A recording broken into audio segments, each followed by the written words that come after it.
Pada zaman dahulu di wilayah Sumatera Selatan, ada sebuah keluarga petani sederhana yang tinggal di sekitar aliran sungai.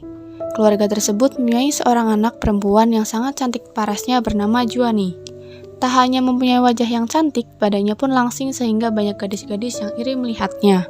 Karena kecantikannya, banyak pemuda tampan yang menaruh hati dan berkeinginan untuk meminangnya, tetapi semua ditolak oleh Juani.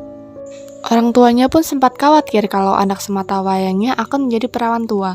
Namun, gadis itu mampu meyakinkan orang tuanya bahwa pria baik sesuai kriterianya akan segera datang. Hingga pada suatu hari wilayah tersebut dilanda kekeringan sehingga kebun kopi yang dijadikan tumpuan keluarga Juani mengalami gagal panen.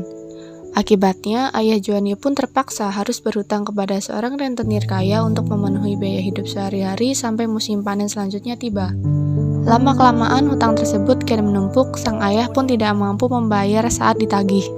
Ia berkata bahwa hutang keluarganya tersebut akan dianggap lunas kalau ayah Juani mau menikahkan anak gadisnya dengan putranya.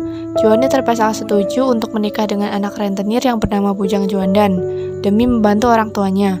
Meskipun akan menikah dengan anak orang kaya, tapi hal itu tidak bisa membuatnya bahagia karena lelaki itu menderita penyakit kulit yang tidak bisa disembuhkan di sekujur tubuhnya. Di hari pernikahannya, Juani merasa tidak sanggup jika harus meneruskannya. Apalagi sudah terbayang di kepalanya akan dicemooh banyak orang karena telah menolak lelaki tampan dan akhirnya malah menikah dengan pria yang berpenyakitan. Dia merasa putus asa dan memilih untuk mengakhiri hidupnya dengan terjun ke sungai yang dalam. Setelah beberapa saat, barulah keluarganya menyadari apa yang terjadi pada Juani. Mereka harus menggunakan Juani untuk membayar utang sebagai ganti dari orang tuanya. Sayangnya semuanya sudah terlambat. Selang beberapa hari, gadis itu ditemukan dalam keadaan sudah tidak bernyawa.